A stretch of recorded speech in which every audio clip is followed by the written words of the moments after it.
suara tanpa wujudnya, atau dalam hatinya terbersit pertanyaan, berapa lama saya di sini? Riwayatnya itu di Baitul Maqdis diwafatkannya, yang paling masyhur. Ketika ditanya, ada pertanyaan yang menanyakan kepada beliau, berapa lama kamu di sini tidak sadar? Padahal itu 100 tahun. Kenapa? Karena Nabi Uzair itu takjub kepada kuasa Allah ketika marra ala qaryatin wa hiya khawiyatun ala urushiha, lewat bangun riwayatnya Baitul Maqdis itu habis diserang oleh Nebukadnezar. Jadi banyak orang mayat bergelimpangan, udah tinggal tulang-tulang saja. Takjub kepada kuasa Allah, bagaimana bisa Allah menghidupkan kembali ini orang yang sudah tinggal tulang. Pada saat itu pula oleh Allah diwafatkan Nabi Uzair, supaya bukti nanti ketika dibangkitkan, kalau Allah mampu menghidupkan satu orang, berarti Allah bisa membangkitkan semua. Dibangkitkan setelah 100 tahun itu dibangkitkan.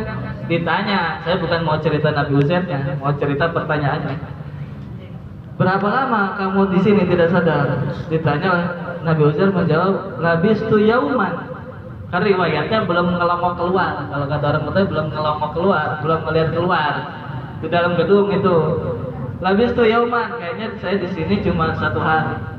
Perasaannya cuma 1. Pas lihat ke depan, masih terang ini ya. Ba'du yaum. Atau kayaknya paling cuma setengah hari di mari. Katanya begitu. Padahal tadi wafatnya selama 100. Tapi perasaannya cuma sehari atau setengah, sama dengan kisahnya Ashabul Kahfi.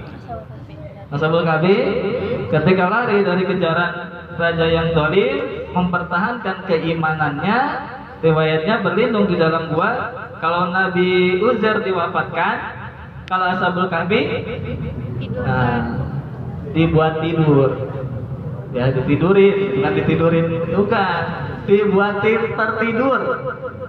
Dibuat tertidur. Riwayatnya berapa tahun tertidurnya? 309 tahun. Sini ada yang tidurnya bertahun-tahun. Tidur subuh, bangun lagi, subuh lagi. Kasihan kalau puasa, tidur sebelum belum sahur, bangun udah mau imsak. Jadi puasanya sehari semalam. Benar apa Ashabul Kahfi? Itu seperti itu, ditidurkan 309 tahun. Sama ketika disadarkan dari tidurnya, dibangunkan dari tidur panjangnya, ditanya juga. Salah seorang bertanya, "Kam labisna?"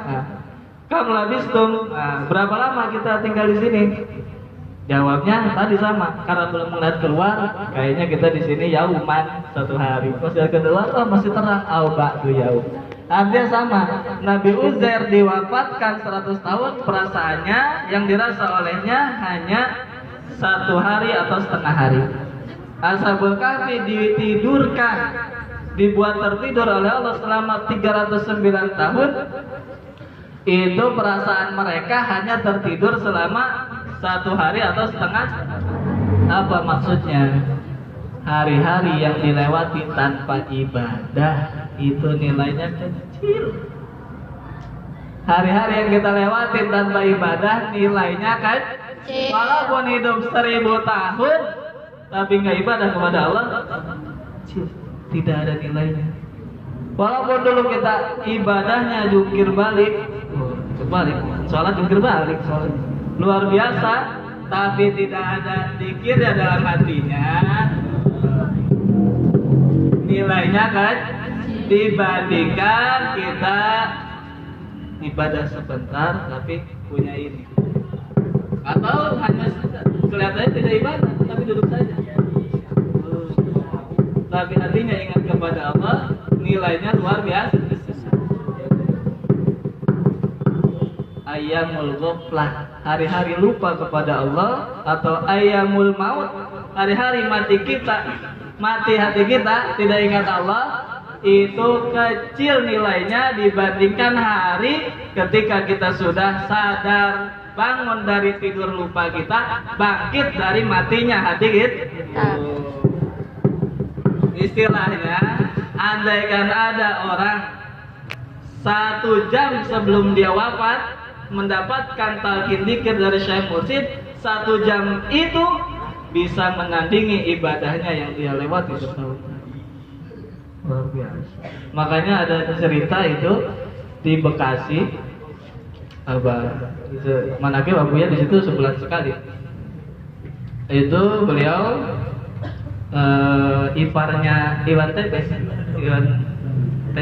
TB iparnya itu istrinya itu satu waktu sudah divonis wafat oleh dokter, sudah divonis wafat, sudah nggak ada dari dulu, sudah wafat. Akhirnya dibawa pulang ke rumah.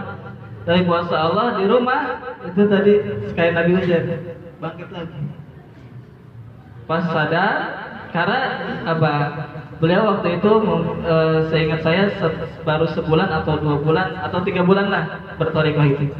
Semenjak beliau torikoh itu talqin dzikir, sudah azam ingin ngajak istrinya supaya mendapat talqin, tapi kuasa Allah memang istrinya sakit, jadi belum sempat ditalqin karena sakit. Akhirnya pas divonis wafat, bangkit lagi, bangun lagi istilahnya kan sadar lagi, langsung cepet-cepet nelfon Abuya, saya minta tolong talqin istri saya ini.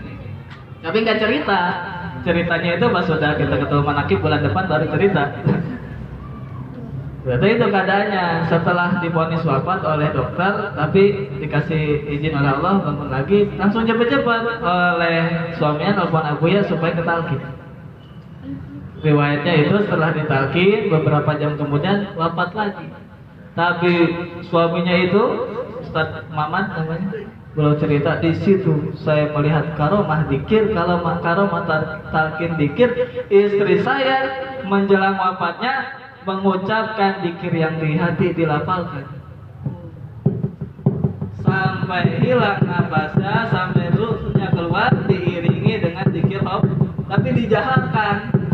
Bukti itu buat besar itu sadamat karena beliau waktu itu belum total.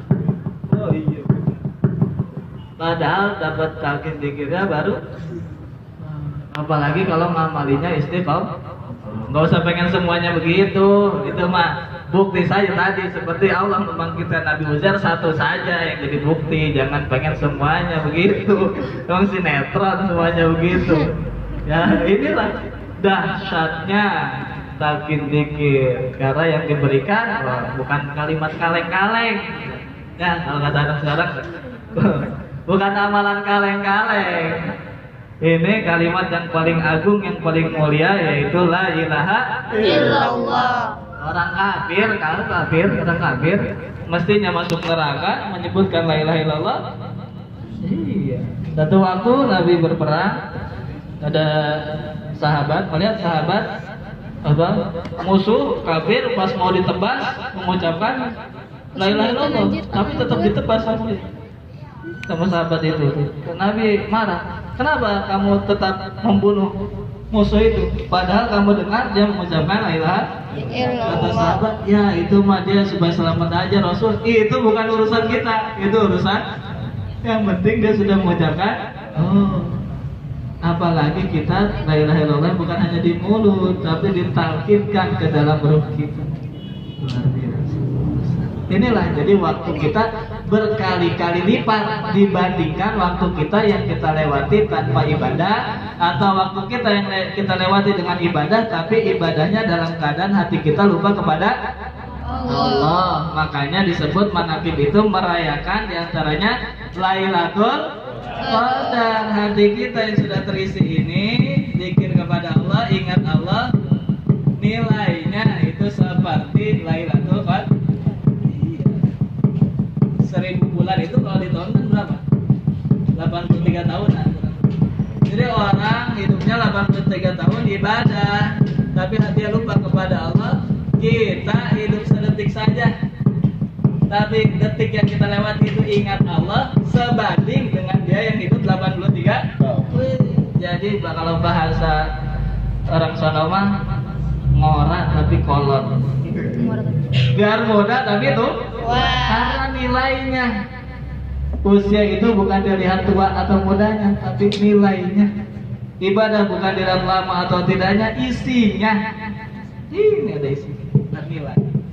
Air, ini botol, ada isinya, harganya berapa? Kalau ini nggak boleh nyebut ini ya, merek. Nggak di endorse. Anggaplah 4.000, ada isinya. Sekarang isinya kita buang. Berapa nilainya? Sekilonya seharga botol ada isinya, harganya 4.000. Akhirnya kita buang, tinggal botolnya doang. Sekilonya botol kosong seharga botol satu ada isi. Ini isi sudah punya isi.